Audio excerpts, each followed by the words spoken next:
प्यारे दोस्तों, ये जो वीडियो आपने देखा है ये एक मस्जिद का है, जिसे देखकर यकीनन आप हैरान होंगे, क्योंकि इसमें एक शख्स है जो नमाज़ पढ़ रहा है। नमाज़ पूरी करने के बाद जैसे ही ये शख्स खड़ा हुआ तो उसको ज़ोर का धक्का लगा, जिसकी वजह से वो दीवार से टकरा गया। ये वीडियो सोशल मीडिया पर वायरल भी बहुत हो रहा है और साथ साथ ये भी लिखा है कि जमात का वक्त निकल जाने के बाद मिंबर से करीब रहकर नमाज ना पढ़े, बल्कि मिंबर से दूर या फिर पहली सफ़ छोड़कर नमाज़ पढ़ी जाए। यही वजह है कि जिन्नातों की नमाज में खलल होने पर इस तरह की हरकत होती है, इसलिए कि जिन्नात भी नमाज़ पढ़ते हैं।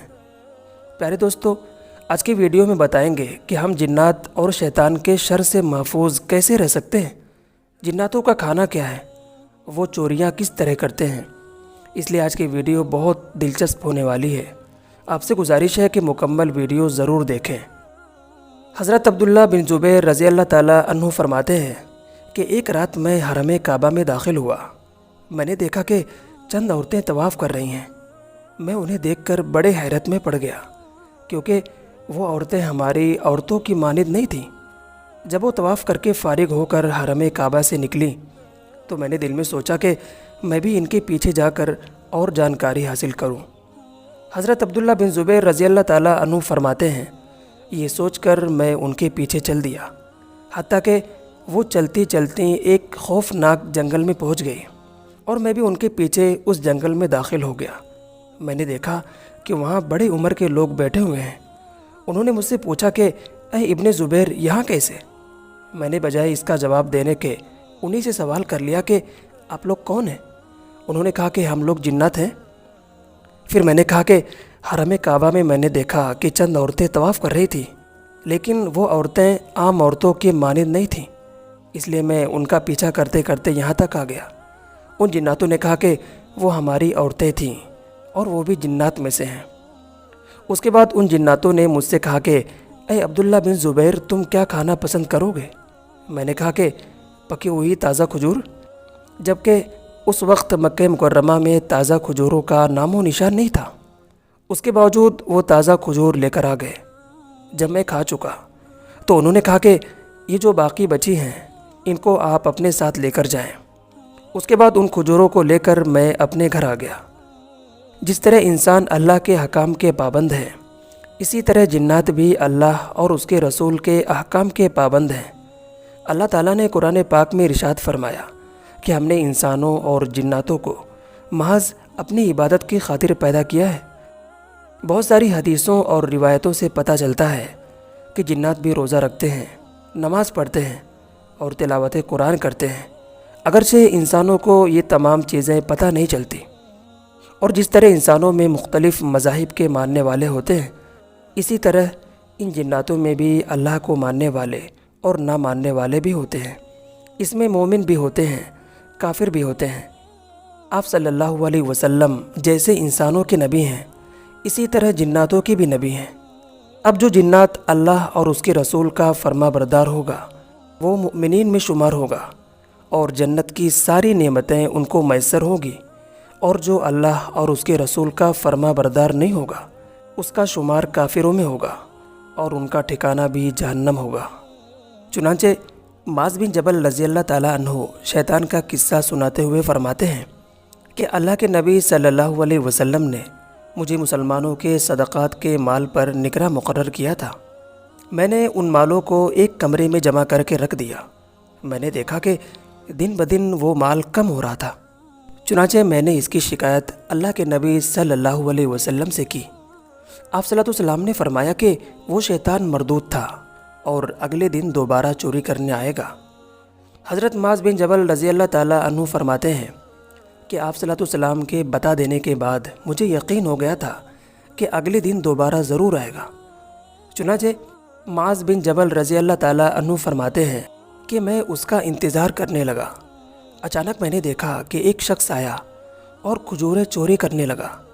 ये देखकर मैंने उसे पकड़ लिया और कहा कि ऐ अल्लाह के दुश्मन, तो कौन है? उसने कहा कि मैं शैतान हूँ और बहुत गरीब हूँ, लेकिन आपसे वादा करता हूँ कि आइंदा कभी नहीं आऊँगा। हज़रत माज़ बिन जबल रज़ी अल्लाह ताला अन्हु फरमाते हैं कि उसके बाद मैंने उसे छोड़ दिया ادھر حضرت جبرائیل علیہ السلام نے آ کر ان تمام باتوں کی خبر آپ صلی اللہ علیہ وسلم کو دے دی۔ جب صبح ہوئی تو آپ صلی اللہ علیہ وسلم نے معاذ بن جبل رضی اللہ تعالیٰ عنہ کو بلا کر پوچھا کہ تمہارے قیدی کا کیا ہوا؟ آپ رضی اللہ تعالیٰ عنہ فرماتے ہیں کہ میں نے رات کا سارا واقعہ آپ صلی اللہ علیہ وسلم کو بتا دیا۔ آپ صلی اللہ علیہ وسلم نے فرمایا، اے معاذ، وہ دوبارہ آئے گا۔ حضرت معاذ بن جبل رضی اللہ تعالیٰ عنہ فرماتے ہیں کہ میں دوبارہ اس کا انتظار کرنے لگا۔ آپ صلی اللہ علیہ وسلم کے پیشین گوئی کے مطابق دوبارہ چوری کرنے آیا۔ چنانچہ میں نے اسے پہلے کی طرح دوبارہ پکڑ لیا اور کہا کہ اے اللہ کے دشمن، تو دوبارہ آ گیا، جبکہ تو نے وعدہ کیا تھا کہ آئندہ کبھی نہیں آئے گا، اس بار میں تجھے نہیں چھوڑوں گا۔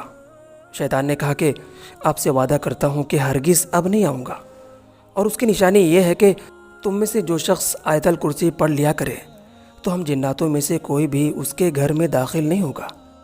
اس کے بعد میں نے اسے چھوڑ دیا اور اگلی صبح آپ صلی اللہ علیہ وسلم کو یہ پورا واقعہ بتایا۔ آپ صلی اللہ علیہ وسلم نے فرمایا کہ اس جھوٹے شیطان نے تمہیں سچ کہا۔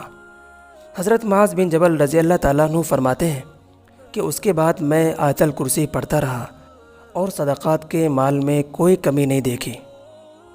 پیارے دوستو، آپ جانتے ہیں کہ جناتوں کی خوراک کیا ہے، یعنی جنات کیا کھاتے پیتے ہیں؟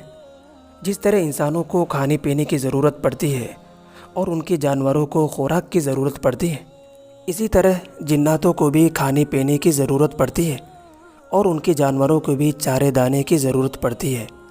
ہم آپ کو قرآن و حدیث کی روشنی میں بتاتے ہیں کہ آخری جناتوں کی خوراک کیا ہے۔ بخاری شریف میں ہے کہ حضرت ابو ہریرہ رضی اللہ تعالیٰ عنہ سے مروی ہے، فرماتے ہیں کہ آپ صلی اللہ علیہ وسلم نے مجھ سے ارشاد فرمایا کہ مجھے استنجے کی حاجت ہے، کچھ پتھر وغیرہ لے آؤ، لیکن ہاں ہڈی یا لید مت لانا۔ چنانچہ حضرت ابو ہریرہ رضی اللہ تعالیٰ عنہ فرماتے ہیں کہ میں نے آپ صلی اللہ علیہ وسلم کی خدمت میں پتھر پیش کر دیے اور آپ صلی اللہ علیہ وسلم استنجے سے فارغ ہو گئے۔ اس کے بعد میں نے عرض کیا، یا رسول اللہ صلی اللہ علیہ وسلم، آپ نے ہڈی یا لید لانے سے منع کیوں کیا؟ اس کی کیا وجہ ہے اور اس میں کیا حکمت ہے؟ آپ صلی اللہ علیہ وسلم نے ارشاد فرمایا کہ ہڈی اور لید یہ جناتوں کی غذا ہے، یعنی جو ہڈی ہم کھا کر پھینک دیتے ہیں، اسی طرح لید اور جانوروں کے گوبر، یہ تمام چیزیں ان کی غذا ہے۔ آپ صلی اللہ علیہ وسلم فرماتے ہیں کہ ایک مرتبہ جناتوں کا ایک گروہ یعنی ایک جماعت میرے پاس آئی اور وہ سب نیک تھے۔ انہوں نے مجھ سے اپنی خوراک طلب کی۔ آپ صلی اللہ علیہ وسلم نے بارگاہ خداوندی میں دعا کی کہ اے باری تعالیٰ، ان کے لیے ہڈی اور لید میں غذا عطا فرما۔ جب بھی یہ ہڈی یا لید کے پاس سے گزرے تو اس میں اپنے غذا پائے۔ اسی وجہ سے جب بھی جنات ہڈی کے پاس سے گزرتے ہیں تو اس میں اپنی غذا پاتے ہیں، اور جب ان کے جانور لید کے پاس سے گزرتے ہیں تو اس میں اپنی غذا پاتے ہیں، اپنا چارہ پاتے ہیں۔ ایک اور روایت ہے کہ حضرت جابر رضی اللہ تعالیٰ عنہ فرماتے ہیں کہ ایک مرتبہ میں آپ صلی اللہ علیہ وسلم کے پاس بیٹھا ہوا تھا۔ میں نے دیکھا کہ ایک سانپ آیا اور اپنا جبڑا کھول کر آپ صلی اللہ علیہ وسلم کے کان میں کچھ کہنے لگا، اور اس کے بعد وہ چلا گیا۔ آپ صلی اللہ علیہ وسلم نے فرمایا، تم جانتے ہو یہ کون تھا؟ میں نے کہا کہ نہیں۔ آپ صلی اللہ علیہ وسلم نے ارشاد فرمایا، یہ جنات تھا اور مجھ سے کہہ رہا تھا کہ اے اللہ کے نبی صلی اللہ علیہ وسلم، آپ اپنی امت سے فرما دیں کہ ہڈی اور گوبر کو استنجے کے طور پر استعمال نہ کریں۔ دوستو، ان تمام باتوں سے آپ کو پتہ چل گیا ہوگا کہ جناتوں کی غذا کیا ہے اور جناتوں کے شر سے ہم کیسے بچ سکتے ہیں۔ امید کرتے ہیں کہ آپ کو ہماری آج کی یہ قیمتی ویڈیو ضرور پسند آئی ہوگی۔